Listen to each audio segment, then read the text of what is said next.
अस्सलाम वालेकुम, नमस्ते, सत श्री अकाल। कैसे हैं आप लोग? उम्मीद करती हूँ ठीक होंगे, खुश होंगे। मैं हूँ हसीका अली और आज आप लोग की लाइव में एक बहुत ही मोटिवेशनल वीडियो बाबा जी की। सो स्टार्ट करते हैं अपनी वीडियो को without wasting any time. So let's start. Okay guys, so start करते हैं वीडियो। हाँ, हार को कभी हार मानना नहीं, निराश नहीं, उदास नहीं, हताश नहीं। हार गया तो मैं किस पॉइंट से हारा मुझे देखना है। अभ्यास अभ्यास योग युक्तेन चेत सा नाम्ने गामिना मतलब बहुत जिद्दी स्वभाव मतलब प्राण दे सकते हैं लेकिन अपना नियम नहीं तोड़ सकते, अपनी दिनचर्या नहीं तोड़ सकते। तो बच्चा हारना है ही नहीं, हम हार में विजय खोजते हैं। खिलाड़ी का गेंद जब ऐसे नीचे जाता है ना, तो ये ना समझे नीचे गया, वो नीचे से थपक मारेगा तो अपने लक्ष्य पे जाएगा। 1000 बार हारेंगे तो भी हम दौड़ पड़ेंगे अपने लक्ष्य की तरफ। हार कर नहीं बैठ जाएंगे कि यार 1000 बार हार गए अब क्या जीतेंगे। नहीं नहीं, हम हार को जीत में बदलेंगे। ब्रह्मचर्य में अपार सामर्थ्य है। ये नवीन बच्चे जो ब्रह्मचर्य नष्ट करें बहुत घातक। आप अपने ब्रह्मचर्य को छीण मत करना, आप कोई नशा मत करना जब तक विद्या अध्ययन कर रहे हो। ये बहुत बड़ी साधना है और अगर आप ग्रेजुएट ना हो जाए तो हमें बताना। आयुष मल्होत्रा जी। राधे राधे राधे महाराज जी, अगर हार जाएं तो जीते कैसे? अपने ऊपर भरोसा कैसे करें? हमने तो हार कभी हार मानी नहीं, हजारों बार हार के अवसराय पर हार मानी नहीं। मुझसे जीत का एक इशारा माना। जब हार होती तो हम उसमें ढूंढते हैं कि मेरी हार कहां से हुई, कौन सा पॉइंट है जिसमें हमसे चूक हो गई, तो हमारी जीत का वो कदम बनेगा। हार को हमने कभी हार माना नहीं, कभी निराश नहीं हुई, कभी हताश नहीं हुई। जिद्दी स्वभाव, ये हम अपने लिए नहीं कह रहे, ये उत्तर दे रहे हैं हम आपको। हाँ, हार को कभी हार मानना नहीं, निराश नहीं, उदास नहीं, हताश नहीं।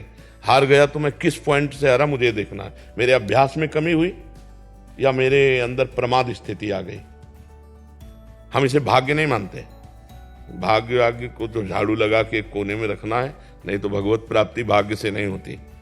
हमारा भाग्य कितना बड़ा पीछे का कर्म ही तो है। हम इतना विशाल कर्म करेंगे कि उसे दबा देंगे। राधा राधा राधा। और चूक कहां हुई?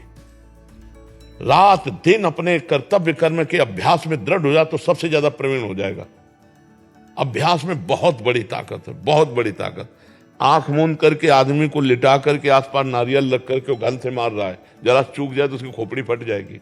अभ्यास योग युक्तेन चेत सा नाम्ने गामिना।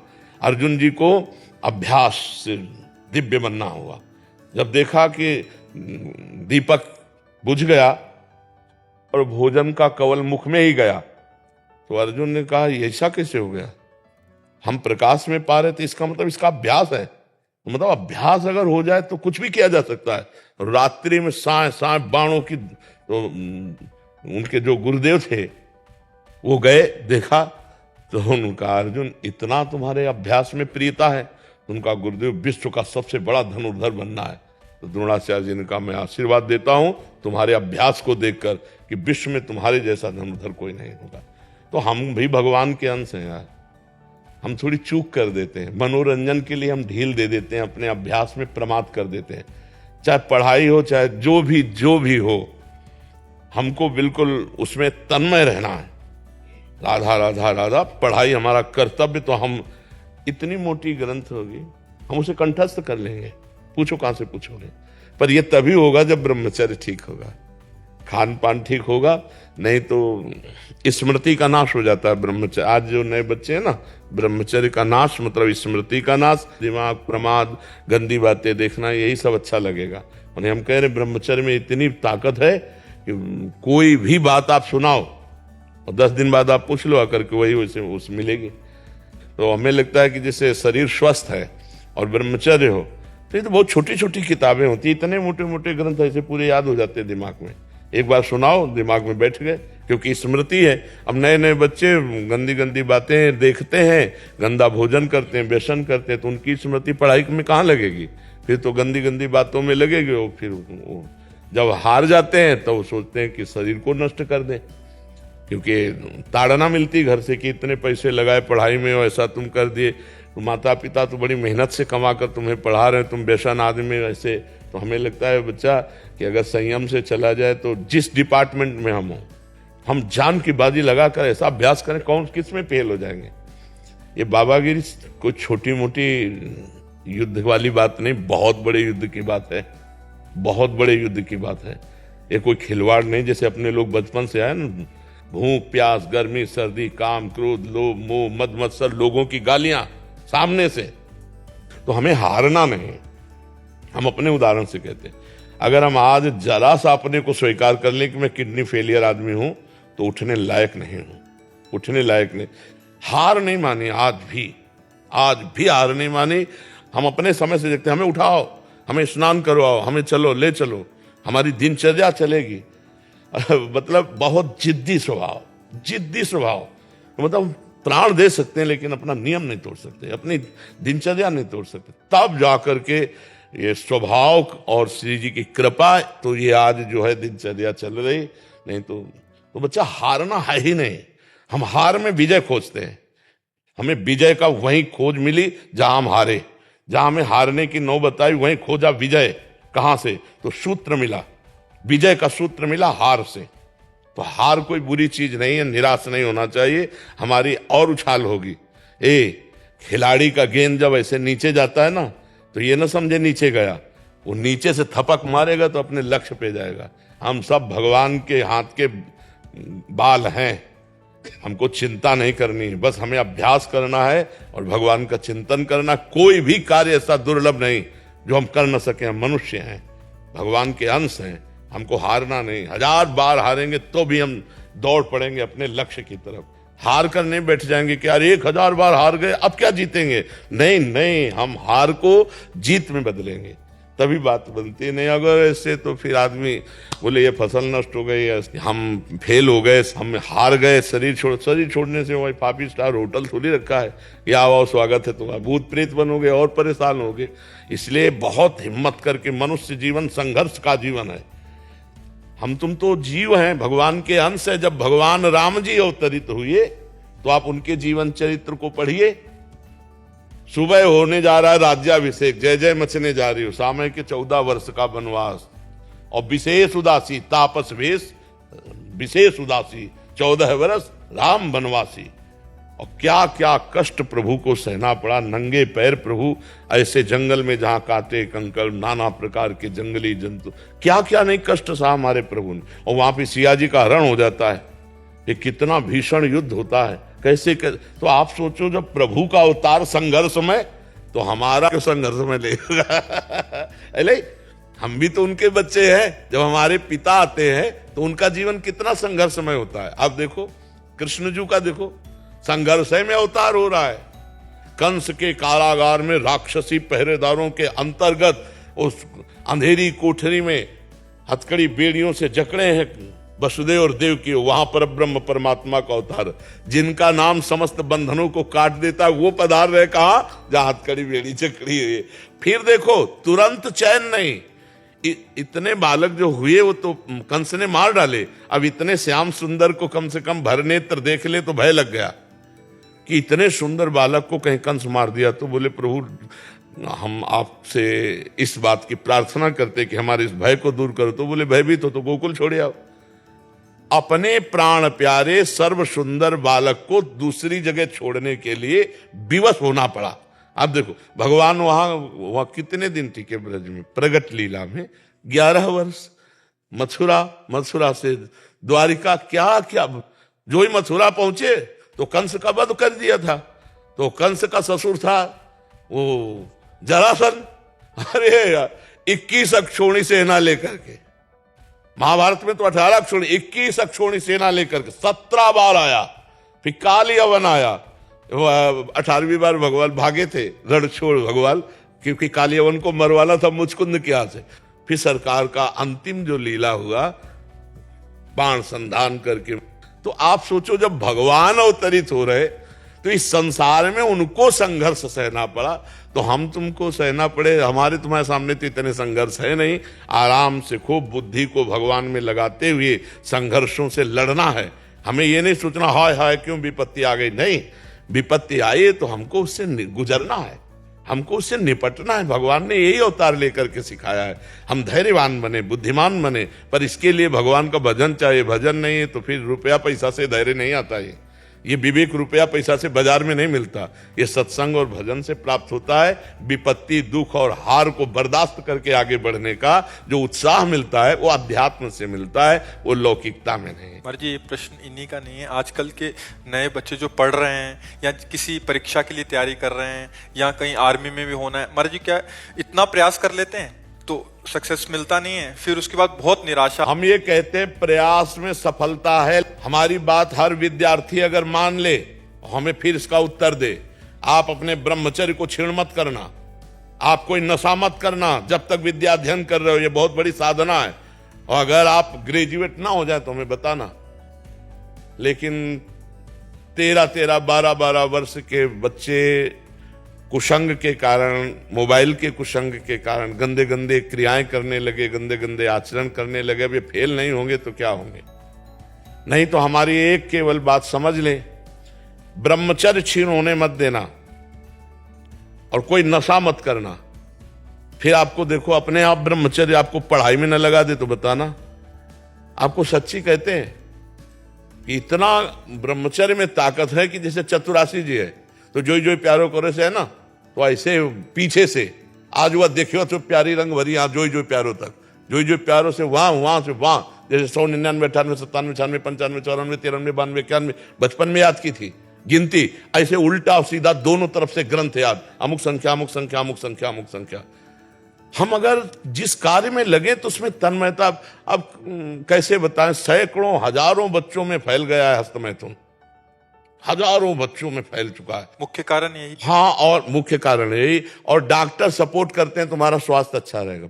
हम अपनी किसानी भाषा में कहते हैं गेहूं की फसल, जो अगर कोई किसान हो, इनमें कोई किसानी जानता हो तो जानना, गेहूं की फसल जब गलेथ में आती है, गलेथ का मतलब होता है बाली निकली नहीं, निकलने वाली है, और आप काट लो, न भूस मिलेगा न दाना, और 1 महीना और ठहर जाओ, बाली आ जाने दो, दाना पक जाने दो, तो 40 मन गिरेगा के।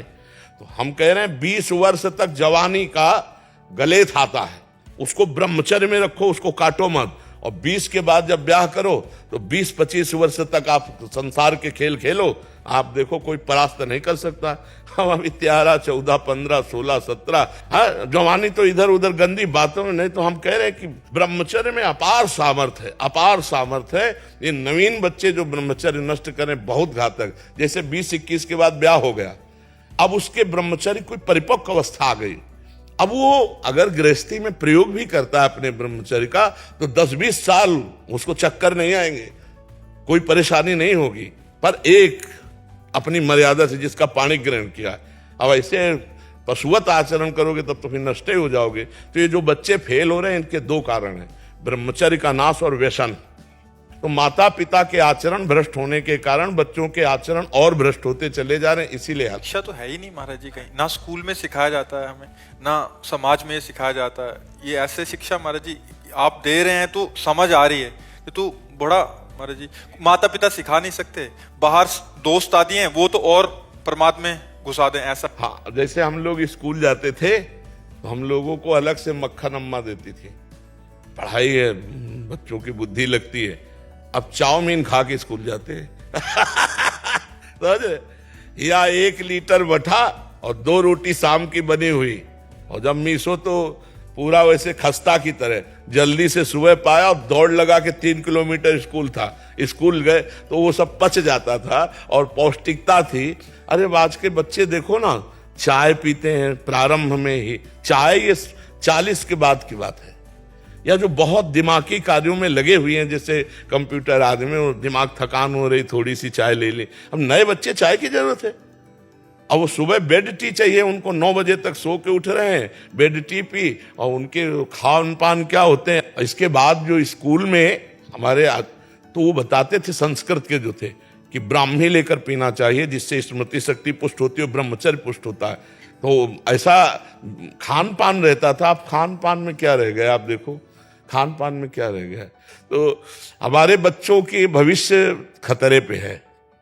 जब कभी बच्चे खड़े होते हैं आकर ना, कि उनको 2 शब्द में यही समझाते हैं, हमारी इतनी बात मान लो, गर्लफ्रेंड बॉयफ्रेंड इससे बचो, अभी ये अवस्था नहीं है। हम कहते हैं दोस्त बनाना पाप नहीं है, लेकिन दोस्त के साथ पाप करना पाप है।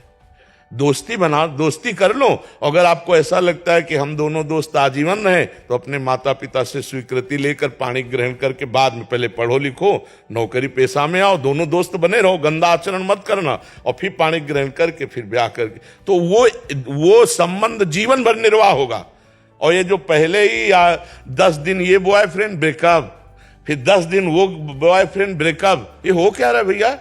ये क्या हो रहा है? क्या चरित्रहीनता का खेल खेला जा रहा है? ये बॉयफ्रेंड गर्लफ्रेंड है? कहाँ है? मतलब अभी स्कूल चले थे पढ़ने के लिए और ये शुरू कर दिया तो हो गया बॉयफ्रेंड गर्लफ्रेंड। इसी में सब हेरा रही हमारी समाज। और हमें तो बार बार कहने में भी संकोच लगता है कि बच्चों की जो गंदी आदतें हैं, माता पिता को चाहिए कि उनके पास बैठकर मित्रवत बात करें, दोस्तवत बात करें और उनको बताएं कि देखो ये गंदी बात है, इसको त्यागो, और उसके लिए डॉक्टरों का सहयोग लें, जैसे आयुर्वेदिक औषधियां हैं, और उनको बताए कि हम मानते हैं तुमसे गलती हो गई, लेकिन तुम इसका सुधार करो। अपने बच्चों के बीच में घुसना चाहिए, उनके जीवनचर्या में, उनकी सोच में अपनी सोच मिलानी चाहिए। तो इसलिए हमें लगता है बच्चों से अब ऐसी बातें नहीं करना चाहिए कि अगर गलत किया तुम नहीं, अगर गलत हो जाए तुमसे ना, तो तुम हमारे पुत्र हो, हम तुम्हें दोस्त की तरह बचाएंगे, कोशिश करो गलती ना हो। अगर गलती होगी तो तुम्हारी गलती में हम सम्मिलित रहेंगे, हम तुम्हारे दोस्त भी हैं। तो बच्चे का उत्साह बनता है, वो अपनी हर बात माता पिता से शेयर कर सके तो बच सकता है। पर ऐसा प्रायः माता पिता नहीं होते हैं, प्रायः भय प्रदान कर देते हैं। हमें लगता है भय की वृत्ति से आप बच्चों को नहीं बचा सकते, प्यार की वृत्ति से बचा सकते हो, भय वृत्ति से नहीं बचाया जा सकता। और ये बहुत बड़ा रोग है, आपको हम कैसे बताएं। एक 13 वर्ष का बच्चा खड़ा होना मुश्किल हो गया। अब बच्चे हैं, उनको तो कुछ समझ में नहीं आ रहा, उनको तो लग रहा है सुख का साधन है, और वो 8-8, 10-10 बार तो खड़े होना मुश्किल हो गया। तो हमें लगता है यार बच्चों को बचाओ। तभी हमारे भारत की जो पीढ़ी है वो इन्हीं में कोई एमएलए है, इन्हीं में कोई सांसद बैठा हुआ है, इसी में कोई महात्मा बैठा हुआ है। मान लो अपने लोग स्कूल में पढ़ रहे थे, पता थोड़ी होता कि हम एमएलए बनेंगे। अगर सही संस्कार हुए तो हमारे भारत का इसमें उत्थान होगा कि ये नई पीढ़ी संभाल ली जाए। माता पिता समाज मिल करके इनको व्यसन मुक्त करे, व्यभिचार मुक्त करे, तो ये आगे बढ़ सकते हैं। बिल्कुल दुरुस्त बात है, बिल्कुल सही बात है। सबसे पहले आते हैं डाइट की तरफ। अक्सर बड़ों से ये सुनने को मिलता है कि जी हम अपने ज़माने में ये खाते थे, आप आजकल के बच्चे तो ये नहीं खाते। हम अपने ज़माने में तो देसी घी खाया करते थे, हम तो अपने ज़माने में हमें दूध, मक्खन, दही वगैरह बहुत प्योर मिला करता था। लेकिन इस ज़माने में तो कुछ भी नहीं है, सब मिलावट है, दाल तक प्योर नहीं है, चावल तक प्योर नहीं है, ठीक है, हर चीज़ ऐसी ये बेकार है बिल्कुल। हमारे बच्चों को तो कुछ मिल ही नहीं रहा, ठीक है। जब आप जानते हो कि आपके बच्चों को ऑलरेडी वो पोर्शन नहीं मिल रहा जो आप लोगों ने खा लिया, जो आप लोगों को मिल गया, ठीक है। देसी घी पहले हर घर में आम था, आजकल देसी घी कौन यूज़ करता है, कौन खाता है? हम लोग, यानी कि मैं अपनी भी बात करूँगी कि मुझसे भी देसी घी का खाना नहीं खाया जाता है, आदत नहीं है, यूज़ तो नहीं हूँ, बचपन से कभी खाया नहीं। तो अगर कभी किसी दाल में हो या किसी सब्जी में डाल दिया जाए तो मुझसे वो चीज़ नहीं खाई जा रही होती। तो वाक़ई बहुत गहरी चीज़ है। अगर कि बिल्कुल ठीक है कि पहले से माइंड जो है ना डाइवर्ट हो गया है। अब छोटे-छोटे बच्चे 12 साल के, 13 साल का बच्चा है, वो फ्रेंडशिप में पड़ता है, फिर वो लव वाला एंगल आता है, रिलेशनशिप, जी दिमाग दूसरी जगहों पे, जब अफेयर्स वगैरह में, दूसरे मामलात में दिमाग लगेगा तो वो पढ़ाई में कैसे बच्चा टॉप करेगा या फर्स्ट आएगा, या कैसे वो डिविजन्स लेकर जाएगा, वो कैसे अच्छे मार्क्स लेकर आएगा, क्योंकि उसका माइंड तो डाइवर्ट हुआ हुआ है दूसरी तरफ। उसकी अटेंशन तो पूरी की पूरी मबजूल है अपनी बंदी की तरफ, अपनी गर्लफ्रेंड की तरफ, या लड़की है तो अपने बॉयफ्रेंड की तरफ। अब वो आजकल तो देखने को मिलता है कि 12 साल के बच्चे, 13 साल के बच्चे, मैं तो 10-10 साल के बच्चों की ऐसी ऐसी वीडियोस देखी हैं भाई इंस्टाग्राम पे, कि क्या करीना कपूर के गाने पे डांस हो रहा है, क्या मतलब ये छोटे छोटे से हैं, आई थिंक इंडियन ही है वो, इतने छोटे छोटे से बच्चे हैं और माइंड ऐसे हैं कि भाई अब ये सब चीज़ें जब दूसरे बच्चे देखते हैं, सच बात है, जब मेरी नज़रों से गुजरी तो बच्चों की नज़रों से भी गुजरी होगी। बहुत सारे बच्चे आजकल तो मोबाइल बहुत, सेलफोन बहुत आम हो चुके हैं, तो सही कहा गुरु जी ने। तो उसकी वजह से भी जाहिर सी बात है दिमाग ख़राब होते हैं, जिसके नहीं हुए हैं तो वो भी जाहिर सी बात है इसी नज़र से देख रहा है या देख रही है, फिर वो जी जाहिर सी बात है चीज़ें हो रही हैं, रिलेशनशिप में आ रहे हैं, तो सारा दिमाग जो स्टडीज़ में होना चाहिए, वो सारा टेंशन, वो सारा दिमाग, वो सारी एनर्जी दूसरे साइड पर लग रही है, ठीक है। वो सारा आपका जो दिमाग है वो डाइवर्ट हो गया। जब एक मैच्योर इंसान भी है, अगर उसका दिमाग आप डाइवर्ट कर दें किसी तरफ से, तो वो उस चीज़ को उस तरीके से नहीं कर पाएगा, अपना 100% नहीं दे पाएगा, क्योंकि उसका दिमाग कहीं और उलझ गया है। अगर मैं इन शॉर्ट बोलूँ, उलझ जाता है। तो बच्चों का जब दिमाग फजूलियात पे उलझ जाएगा, बिल्कुल सही कहा गुरुजी ने कि अगर आप सीरियस हो तो आप फ्रेंडशिप रखो उससे, ठीक है, एक अच्छे दोस्तों की तरह रहो। आगे जाके जब आप अच्छा खासा, मैंने ये भी देखा है लोगों के 10-10 साल तक रिलेशनशिप रहे, स्कूल लाइफ से लेकर फिर कॉलेज भी उन्होंने कंप्लीट किया, यूनिवर्सिटी भी उन्होंने कंप्लीट की, एंड देन उसके बाद जाके उनकी उनकी शादियां हो रही है, लेकिन वो सिंसियर थे। तो बेसिकली अगर आप अपने पार्टनर को लेकर सिंसियर हो तो आप उसको टाइम दो, ठीक है, आप अपनी अपनी चीज़ें, भाई आप भी स्टडी करो, ठीक है, एक हेल्दी रिलेशनशिप रखने में कोई कवाहत नहीं, कोई मुसाइका नहीं है। आप अपनी स्टडीज़ कंप्लीट करो, वो अपनी स्टडीज़ कंप्लीट करे, वो भी अपने पेरेंट्स का ख्याल करे, क्योंकि मेरे पेरेंट्स मुझे बहुत मेहनत से पढ़ा रहे हैं, आप भी अपने पेरेंट्स को, हाँ, हलाल के पैसे हैं उनका ख्याल करो, ठीक है। कोई भी पेरेंट्स पेड़ पेड़ पे से तुपते नहीं है पैसे, हर कोई मेहनत करके ही लाता है, स्पेशली आपका बाप आपकी माँ जिस तरीके से आपको पढ़ा रहे हैं, तो आप उस चीज़ की सबसे पहले कदर करो, रिलेशनशिप बाद में। पहले आपका फोकस इस बात पर होना चाहिए कि मेरे माँ बाप बहुत मेहनत से मुझे पढ़ाना चाहते हैं, मुझे एक बड़ा इंसान बनाना चाहते हैं, तो मैं सबसे पहले अपनी स्टडीज़ को अव्वल ही तरजीह रखूँ, सबसे पहले मैं अपनी स्टडीज़ को प्रायोरिटी दूँ, उसके बाद कुछ और है तो है, ठीक है। हेल्दी रिलेशनशिप रखते हुए अगर आप स्टडीज़ कर रहे हो, अगर आप आगे बढ़ रहे हो, तो उसमें कोई मज़ाक़ा नहीं है, ठीक है। उसके बाद जाके जब आपको लगे राइट टाइम है, अपने पेरेंट्स को भी बता दो भाई, ठीक है, लाइकनेस है, पसंद करता हूँ या पसंद करती हूँ, देन आप, जब आप आपकी स्टडीज़ कंप्लीट हो जाए, आप एक मुकाम पर पहुँच जाओ, आपको सक्सेस मिल जाए, उसके बाद आप चाहें तो भाई आप कर लें शादी, चाहें क्या, यकीनन अगर आप रिलेशनशिप में हो, सिंसियर हो, तो करनी ही चाहिए। और ये बात तो बहुत ही गलत है, तो ये बहुत बड़ी बात है अपने आप में, बहुत बहुत बड़ी चीज़ है इसके ऊपर, और मैं ये कहूँगी ये वो टॉपिक है इस पर बात करनी चाहिए, पेरेंट्स को बात करनी चाहिए, टीचर्स को बात करनी चाहिए। तो ऊपर से एक अलग रविश आजकल तो चल रही है, आजकल का जो दौर है, चलिए ये तो मैं फिर भी थोड़े पहले के दौर की बात कर रही हूँ, अपने स्कूल लाइफ की बात कर रही हूँ ये वाली, लेकिन आजकल का जो दौर है तो वो भाई जी पैचअप है, ब्रेकअप है।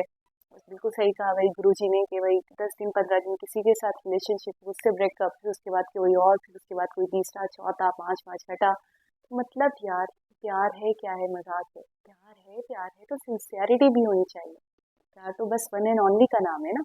तो यही सब क्या है, और आजकल आप यकीन करें, मैं तो बहुत देख रही हूँ अपने अपनी सराउंडिंग्स में, मुझे ये चीज़ें देखने को बहुत मिल रही हैं, स्पेशली बच्चों में, स्कूल लाइफ में बच्चों की मैं देख रही हूँ कि अभी छोटे छोटे हैं, 6 स्टैंडर्ड में है, 5 स्टैंडर्ड में है, और उसके बावजूद उनकी ये हरकतें हैं। तो उसके बाद कैसे पढ़ेंगे वो, कैसे, जिस तरीके से हम पढ़ा करते थे मुझे वो चीज़ तो दिख ही नहीं रही है अपने बच्चों में। और क्योंकि बेसिकली मैं टीचर हूँ, मैं खुद भी इस चीज़ को बहुत ऑब्जर्व करती हूँ, और मुझसे पहले, यानी मैं अपने दौर की बात करूँ या अपने से पहले की दौर की बात करूँ, तो हमारे पेरेंट्स कहते थे कि हमारे अंदर वो चीज़ नहीं है जो आपने हमसे पहले, यानी वो अपनी लाइफ की बात बताते थे कि जी हम स्कूल में ऐसे पढ़ते थे, ऐसे घंटों बैठते थे, ऐसे मैथ्स बनाते थे, ऐसे साइंस बनाते थे, ऐसे ड्राइंग करते थे, तो वो हमें मतलब लानत मलामत करते थे। और आजकल के बच्चों को देखकर ऐसा लगता है कि जी हम तो बहुत सिंसियर थे अपनी पढ़ाई को लेकर, आजकल के बच्चे तो बिल्कुल बोर्ड तक के एग्जाम्स को लेकर वो सीरियस नहीं होते। वाकई सही बात है, तो फिर जाहिर सी बात है वो फेल होंगे, फेलियर तो होंगे ना। तो और बहुत, बिल्कुल मैं ये कहूँगी कि बिल्कुल बाबा जी के अंदर एक आदत देखी है मैंने कि निचोड़, हर पूरी बात का निचोड़ निकाल के आपके सामने रख देते हैं। उन्होंने बिल्कुल ठीक कहा कि अगर फेलियर का सामना करना भी पड़े, तो इंसान अपना 100% दे रहा है, और फिर भी फेलियर का सामना करना पड़े, तो वो फेलियर फेलियर नहीं है। हार में भी आप अपनी जीत तलाश करो, उसमें भी आप पॉइंट देखें कि आप कहाँ रह गए, और प्रयास। मोदी जी की भी मुझे याद आती है एक बात कि उन्होंने एक स्पीच में भी कहा था कि प्रयास बहुत ज़रूरी है, ठीक है। विजेता आप जब तक नहीं बन सकते जब तक आप प्रयास नहीं करोगे, आप अपने आप को मारोगे नहीं, आप जुटोगे नहीं, ठीक है। आप कभी भी अपनी लगन को अगर ठंडा कर दोगे, अपने उस जुनून को ठंडा कर दोगे, तो फिर बेकार है, फिर कुछ भी नहीं होगा। तो बहुत बड़ी चीज़ है कि आपने उस प्रयास को करते रहना है, बार बार कोशिश करनी है, बार बार प्रयास करना है, बार बार कोशिश करनी है, और जब तक आप कामयाब नहीं हो जाते तब तक करनी है, ठीक है। तो बहुत ही मोटिवेटिंग वीडियो थी। दोबारा किसी और वीडियो के साथ आपसे मुलाकात होगी, जब तक अपना बहुत सारा ख्याल रखें।